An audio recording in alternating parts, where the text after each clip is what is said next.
I'm feeling pretty sure we're alone in a godless universe. You're hearing our voices. It means it's time for It's This Meets That, the podcast where we watch the worst movies from trailer and credits, scene by scene. So you don't have to, but maybe you should. Yeah, man.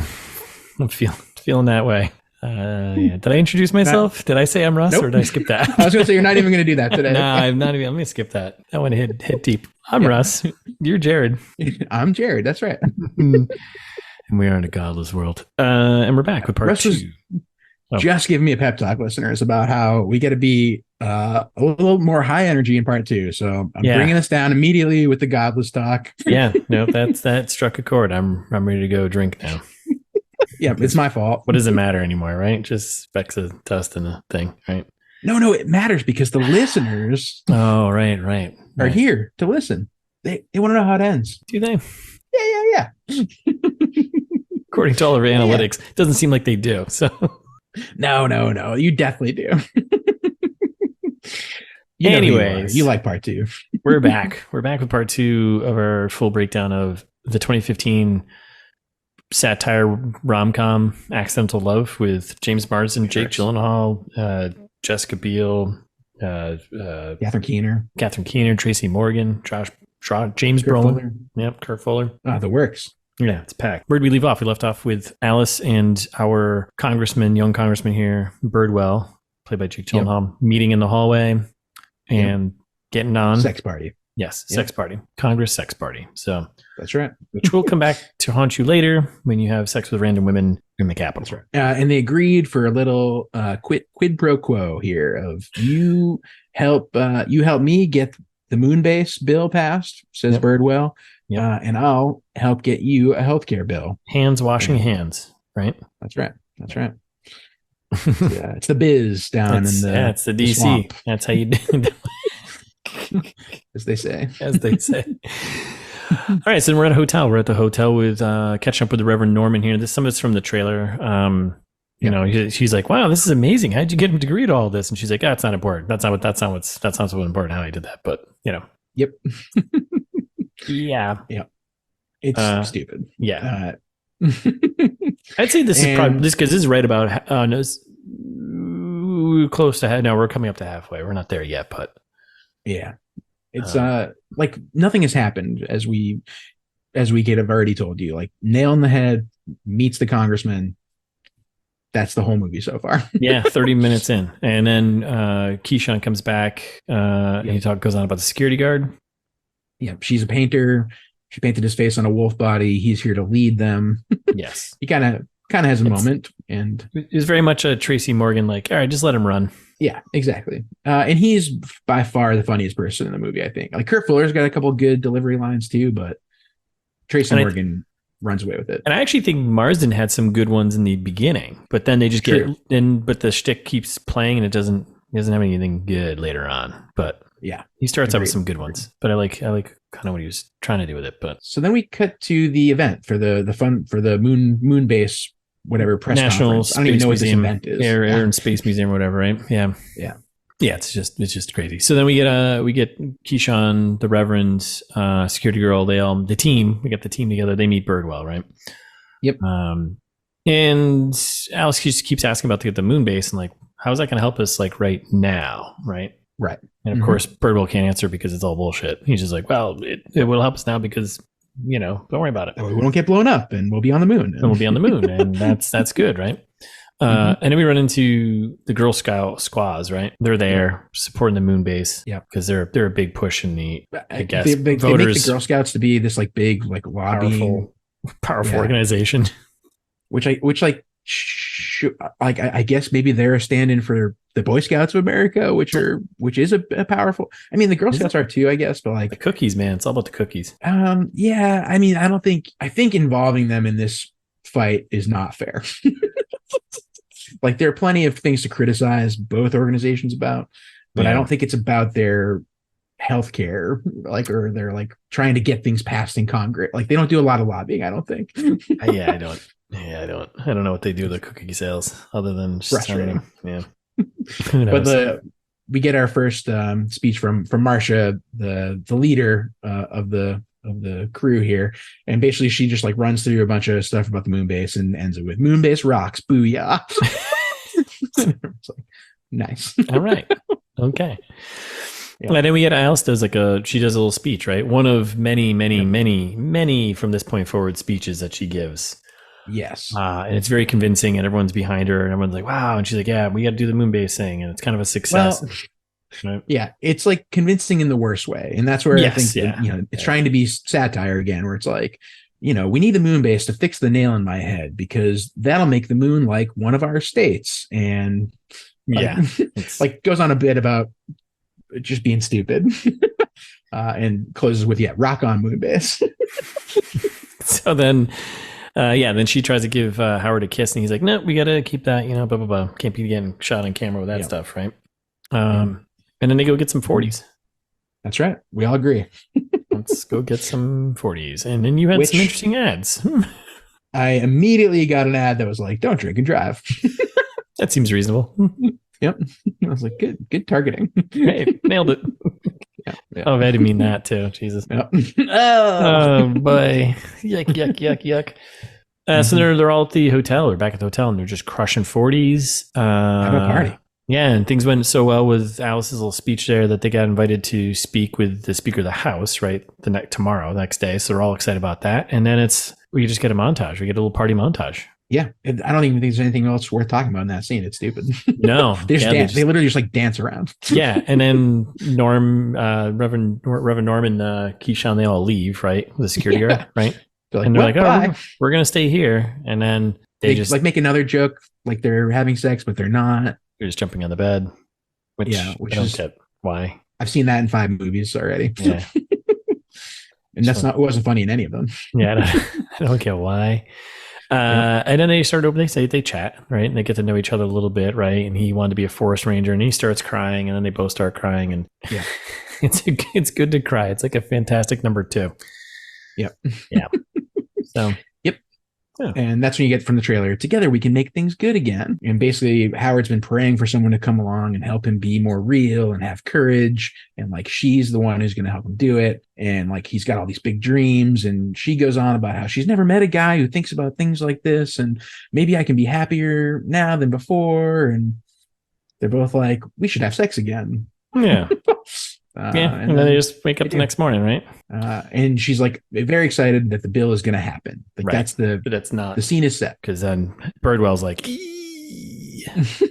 womp womp. Yeah. We were basically at the halfway point here.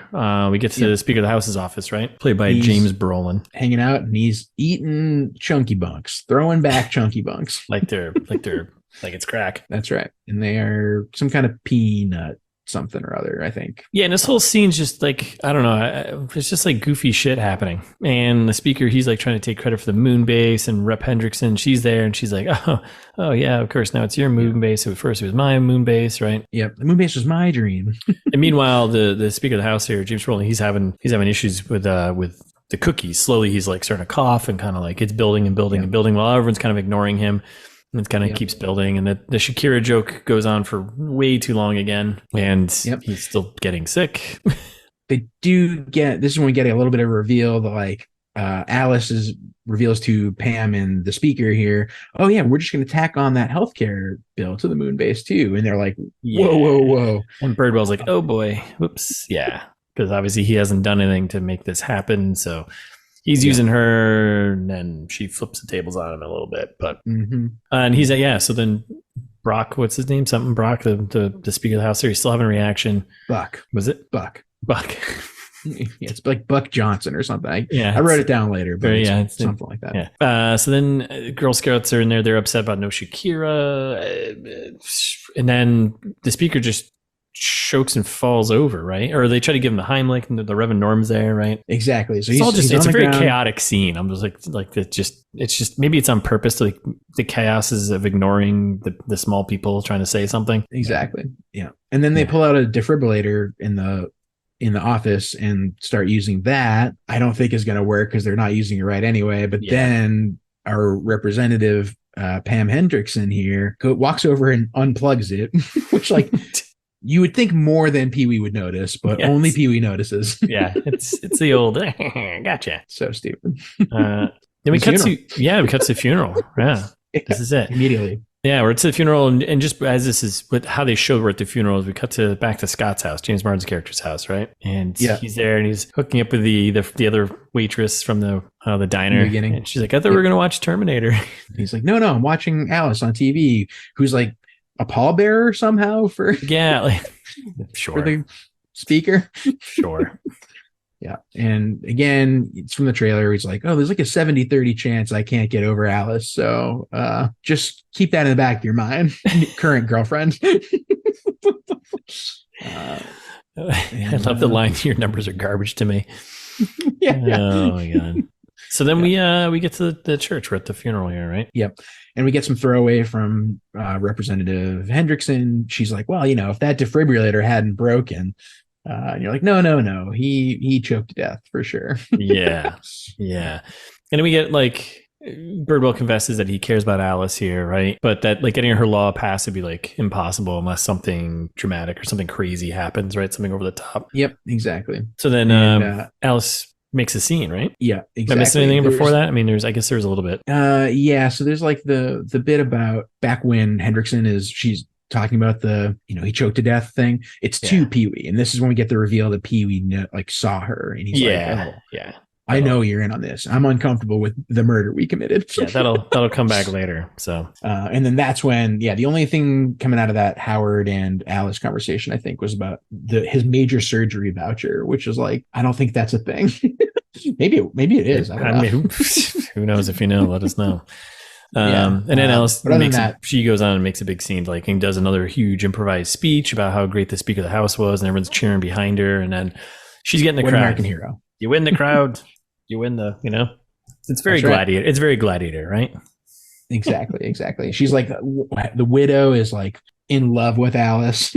Yes, they're like hugging. I'm going to tell the truth about your husband, about Buck. Yeah. Right. Yeah. And then we get another epic speech from Alice, and she drops in between this epic speech about making Buck sound amazing. She drops in the whole nail in the head situation. Yep.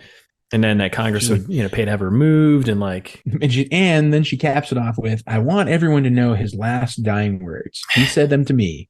He said, Alice, if a congressman had a nail in his head, Congress would pay to have it removed. Why can't you and all Americans be shown that same human decency? Forget about the moon base. Let's pass the emergency healthcare law instead. Is literally what she says. And then the widow's like, it's true. I knew he had it in him. He's a big-hearted man. Yeah, and the whole crowd's in tears, whatever, right? And then the crowd's she's got the crowd with her. And then as soon as she steps down, it's just chaos. News crews come out of nowhere and rip in her face. I do love some of like the throwaways from like some of the people in the crowd. They're like, yeah, let's do it for Buck McCoy, his dying wish. Like they do that a couple times. You just have someone like the random off-screen like person like yelling like, yeah, for Buck. Yeah, she just gets hounded, and Birdwell takes off right before after she comes off, like he takes off because he's kind of a bit of a coward for the entire movie. And then we're in the back church room where she finds him, and she's like, oh, they both say like they think they love each other. And then they have a long talk about how like, who's the better liar? You taught me how to lie to get what I want is what she says to Howard. It's not a very good scene. Then like Norm and Keyshawn show up, and they're like, yeah, everything's going great. But that's when the Girl Scout shows up and says, actually, Representative Hendrickson wants to see you. Yeah. And Pam wants to play rough. Yeah. And again, Howard just kind of becomes a coward again. He's just like, I don't want to do this. Yeah. He's like, I don't think I want to. Well, he says, I do want to do this while he opens the window casually. And and like kind of just jumps out the window. He's like, I swear on my life, I'll be there. And then just jumps out the window. Okay. All right. It's that kind of movie. That could be good times, Beach Boys. It's kind of funny. Oh my goodness. So then, he takes off, and then where are we in? We're in some other room, and we got. We cut to the Girl Scout meeting where everyone's bummed about Shakira. I was like, this isn't real.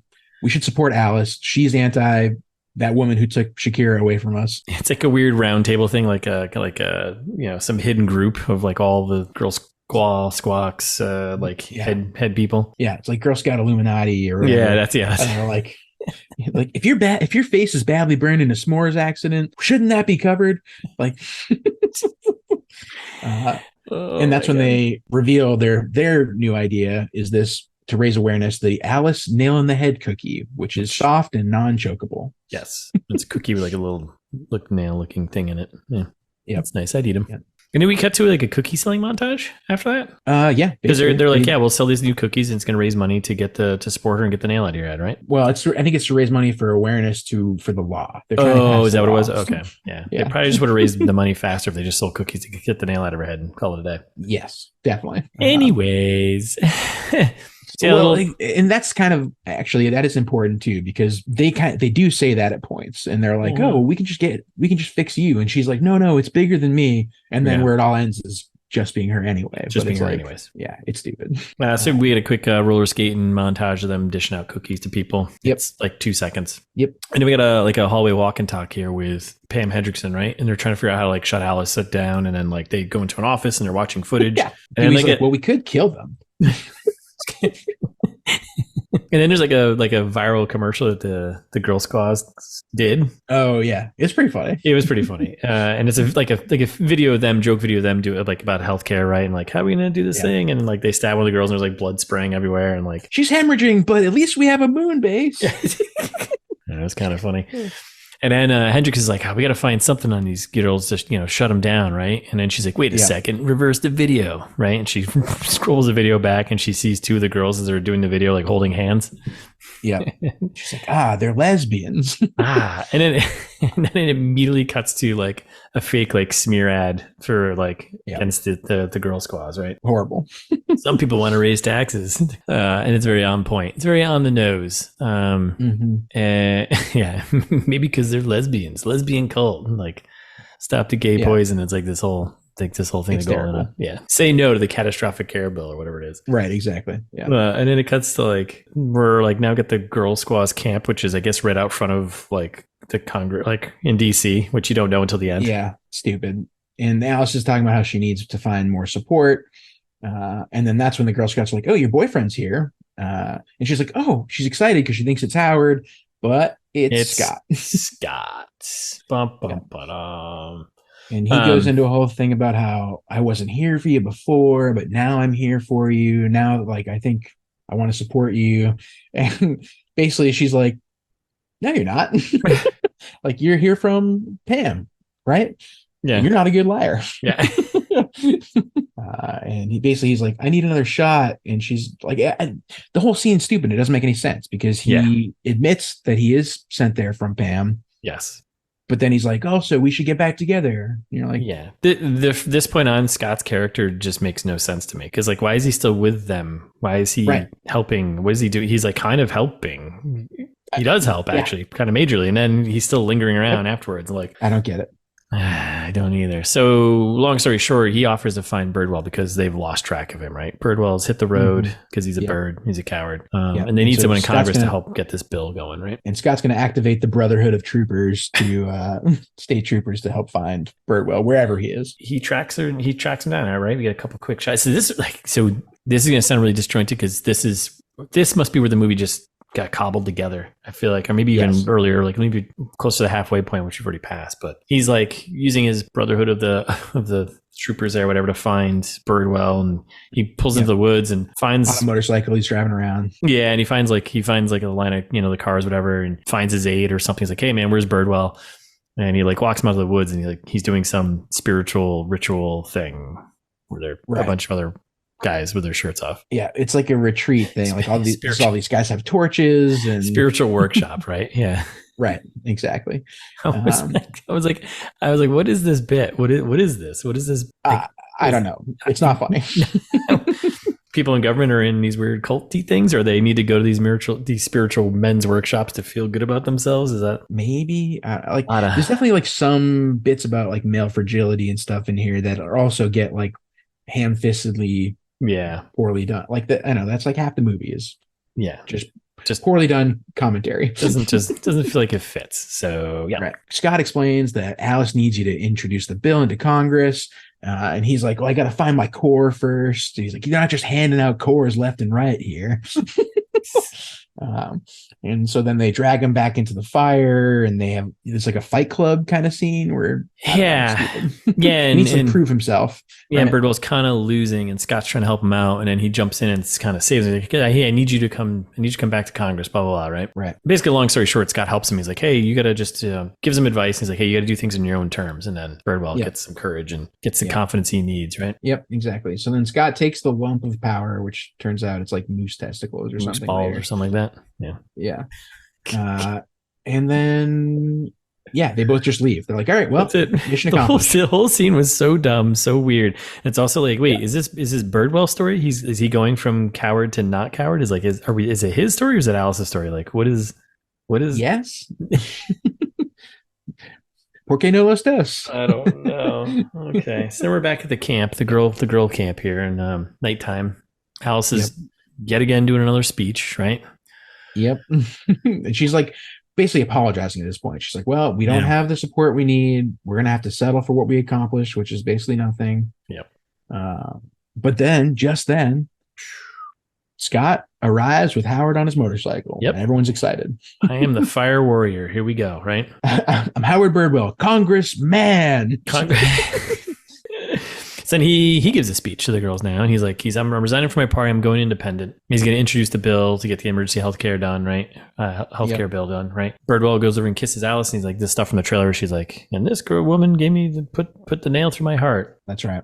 Scott punches him, and then there's he's like, oh, Scott goes on a little diatribe here about it. He's like, he won't be there for you, and he's like, when he leaves, I'll be right here, like still keeping his avenues open. Yep. And then like all the Girl Scout girls start like just fighting over who's cuter, Scott or the other guy. Yep, that's right. And then Scott leaves.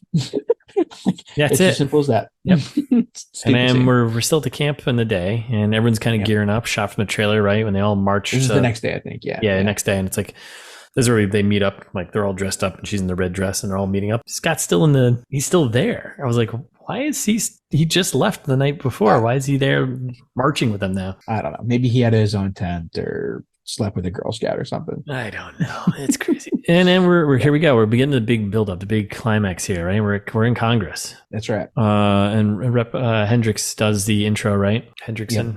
And she's basically, I want a fair forum, blah blah blah. Who is there any new business here? Yep. That's when Birdwell steps up with a catastrophic health care bill for all Americans, and everyone claps. But wait, there's revelations. Oh no, what could possibly happen to a government official in Congress? Who knows? Pam reads these revelations. It's a signed affidavit that Howard promised he'd introduce a bill for this other woman in exchange for sexual favors. So the pattern continues. And then they do a lot of apparently we have the woman right here. Yeah. So she walks in, it's a whole thing. And then it's like, it's not one, it's two. And they bring in another one, right? Yeah. The second one was, he helped one of my clients develop handgun factories in endangered owl land. And he's like, my bad. It's all so stupid. Yes. I think the problem is all of the it's just all over the place with they're throwing dynamite at all the things they want to talk about. Yeah. Yeah. Okay. We all know Congress people can be terrible and they definitely use their power for the wrong thing. But which thing you're focusing on to make fun of? I guess you just make fun of everything. That's just what you got to do. I don't know.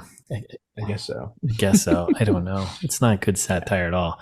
No, it's not. So then for some reason, Alice gets 1 minute to talk, right? Yeah, she's like, I have to say something. And people are like, okay. And she then goes back and says, well, rules are rules. We can't have people that aren't Congress people addressing Congress here. And they're like, well, you let the other hot ladies speak. Let this one. You're like, God, this is so annoying.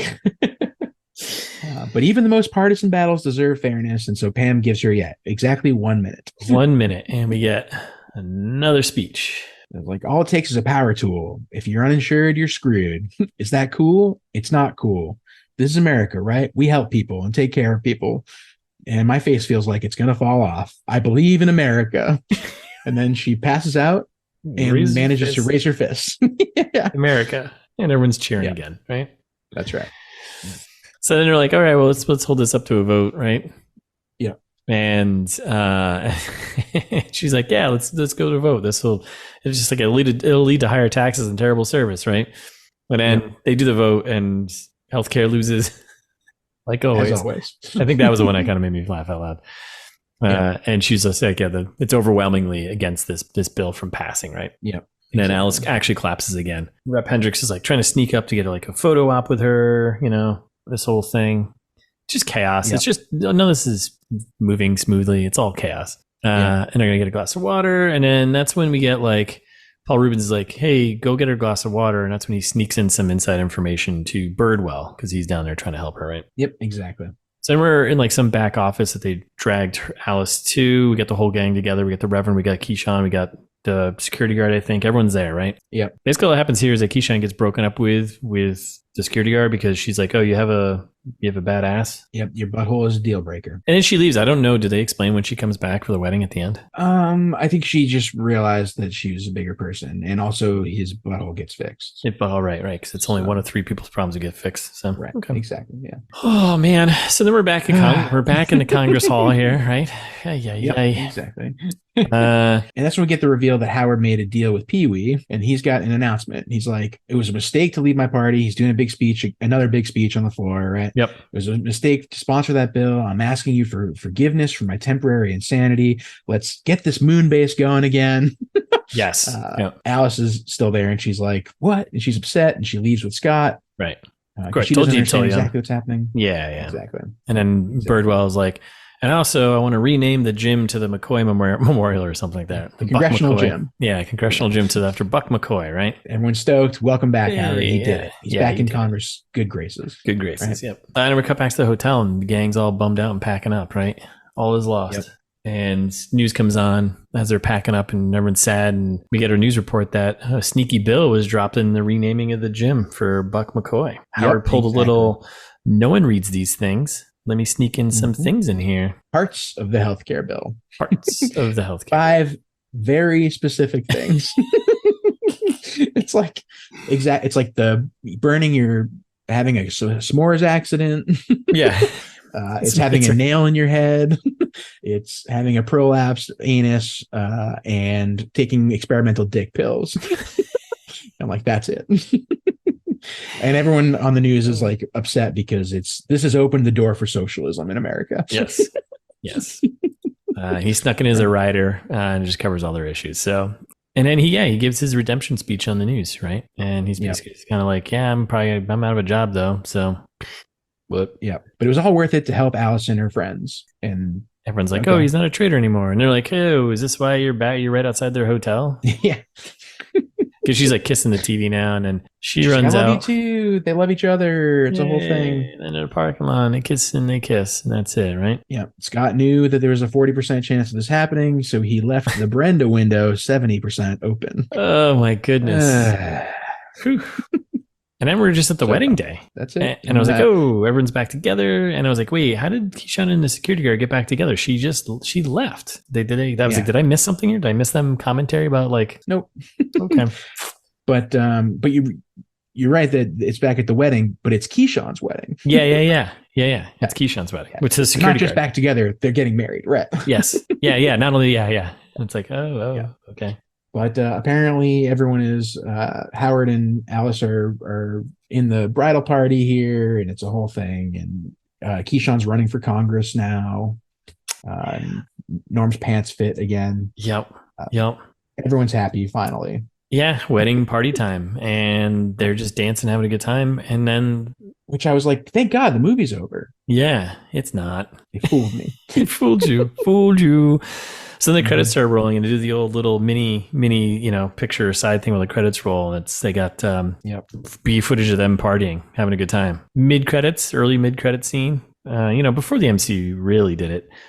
She's about to give another speech, and then Keyshawn pops a bottle of champagne and hits her in the eye with a cork. Thank God. I couldn't do another speech. But we're not done yet, though. I might never laugh again. Nothing is funny anymore. And then the credits are rolling again, and then we get the bloopers, which are mostly Jake Gyllenhaal bloopers. Mostly Jake Gyllenhaal, yeah. He's probably a goofy guy when he's on set. But then this is where like they mix the bloopers in with actual stuff, right? Yeah. Like everyone's still laughing and dancing at the wedding, and like Alice then has an eye patch, and you're like, why would they film that? That was already in the credit roll. Why would they give her an eye patch to keep this going? Yeah. Stop it. Stop. And also, why are they celebrating so much when the whole point was healthcare's? Yep.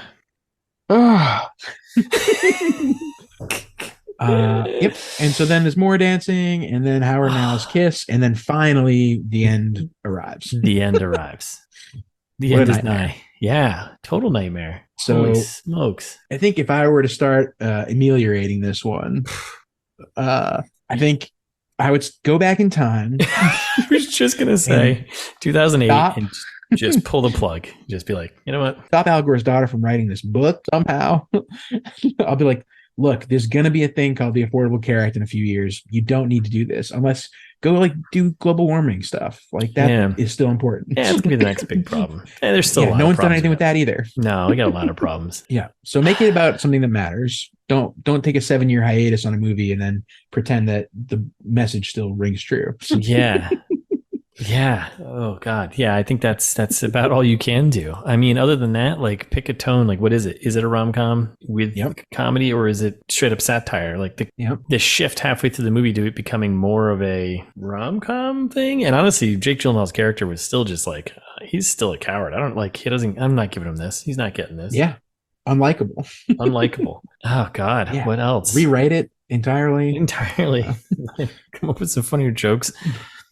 Doing this slapsticky 1950s kind of thing was weird, cartoony thing. They had the sound effects for things like the wolf picture, like, oh, like I'm like, why are you doing this? Where is that coming from? Why are we doing this? You can definitely tell two different people came in and kind of put their own spin on something, and it just wasn't working. The cast was great. Like listeners, again, we usually will tell you whether or not it's worth watching. This one's definitely not. Don't waste your time. Even if you like all these actors and you're like, oh, maybe I'll think it's funny. Jared and Russ are probably wrong. We're not.